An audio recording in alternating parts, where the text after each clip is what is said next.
Hello, thank you for stopping by. My name is Ian and this channel is all about photography and videography. So if you're new to the channel, please consider subscribing. We've got lots more stuff coming out in the near future. So yeah, delving into today. Today I've got something that I've been using now for around about 5 or 6 years or so.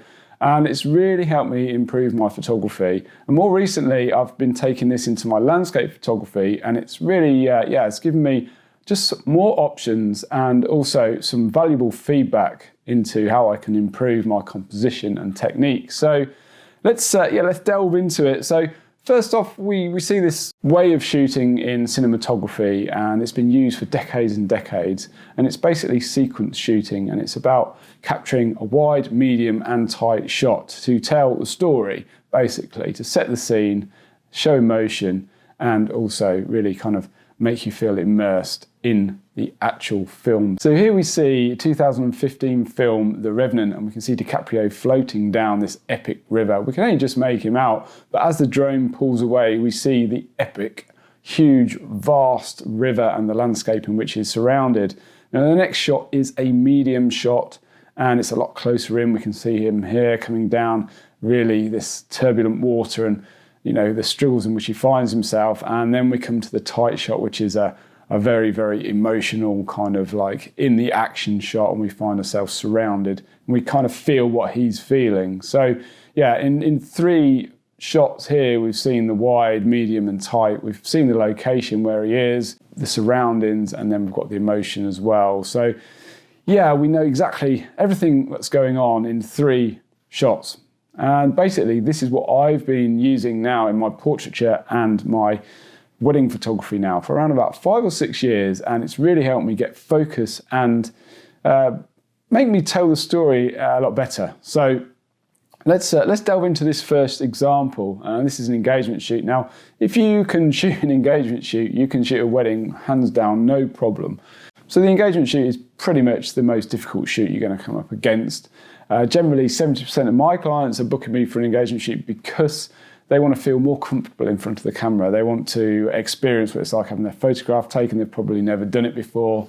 Maybe they're a little bit camera shy and they want to just break all those barriers down before the big day. So yeah, the engagement shoot, obviously you as a photographer have got to break those barriers down. You've got to make them feel comfortable. You've got to make them engaged with each other, feel happy, make them laugh, all of those things. And you're probably doing it at a location you might not have been to before either. So you're constantly obviously chatting with a couple, you're scouting locations, looking for good light, all of these things. So it's really good to have a shooting plan in mind. And the wide, medium, and tight really helps just to eliminate the need to think about that. Same thing every time. So let's take a look at these 2 different shoots here from these 2 different couples. The first here is a wide shot, and you can see they're holding hands, looking into each other's eyes.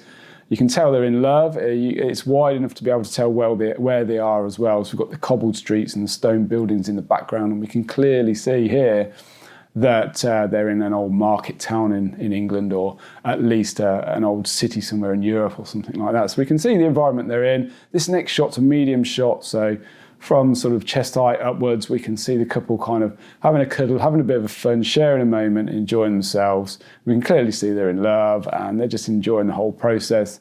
And this next shot is a tight shot, and it's a shot of the engagement ring. And we can see here that it's obviously an engagement shoot, and we can see they're just about to have a kiss behind, focuses on the ring. So this is our tight shot. So within 3 shots, we've told a story. We've told the location in which they're surrounded. We've told basically what they were like on an emotional level, having a little giggle together, and we've showed that it's an engagement shoot. So in 3 shots, we've told the whole story.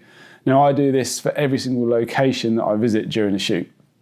Wide, medium and tight. So here's the next shoot here. We can see they're at the venue, they're sitting at the table, enjoying a moment, holding hands. That's my wide establishing shot. Then I've come around and got a tight shot, which is them sharing a moment together, having fun, having a bit of a laugh. And then the third tight shot here is the ring on the table. So I've not actually shown them in this situation, but the table's in the shot and also the ring. So you can clearly see again that it's an engagement shoot.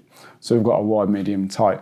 And yeah, it works really well. You don't have to think about what you're going to do, because during the shoot, you really want to be focusing on engaging with them and making them feel comfortable and talking to them about their wedding and all of these other things that basically, take up a lot of concentration from your photography. So having a photography plan and something that you can do without even thinking about it really, really does help. So I take this through to the wedding day as well, and all through the wedding day, I'm trying to get wide, medium, and tight shots. Now, even if you don't use all 3 shots, at least it gives you more options. So let's move on to the landscape photography side and why I've been using the same technique in my landscape photography. So slightly different, but basically every single location that I've gone to and I've found a composition, I've decided to capture a wide, medium, and tight shot of that same composition. So basically take this shot here at Padley Gorge. If you haven't checked that vlog out, please go and do so. I'll leave a link at the top there. It's really nice spot. So this shot, I kind of decided that I wanted to shoot it wide. I wanted to include the foreground interest and the log to the right and get these water flows coming over, the cascades coming over the rocks at the back there. So yeah, this was my kind of like composition that I'm thinking, this is my keeper.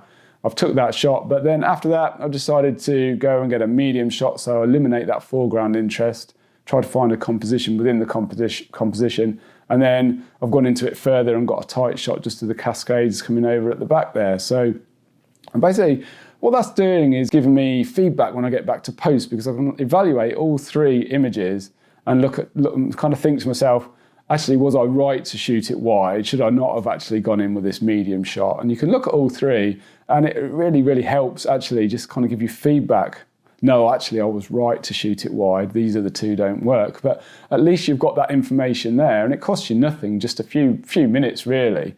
And I think as well with a landscape shot, there's always a focal point to that image, and shooting that focal point as well can give you a simpler composition. So it gives you 3 options basically, and it also gives you a huge amount of feedback and can help you perhaps where you're going wrong. So I've learned so much actually by doing this over the last 6 months, and it's been very, very helpful.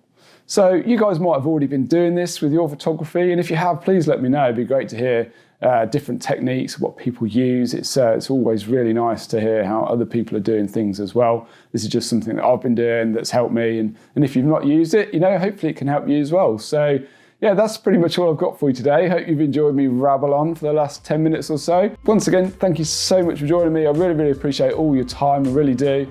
If you like to hit the thumbs up, if you've got any comments, any questions, or you want to add something, please drop it in the comment section below.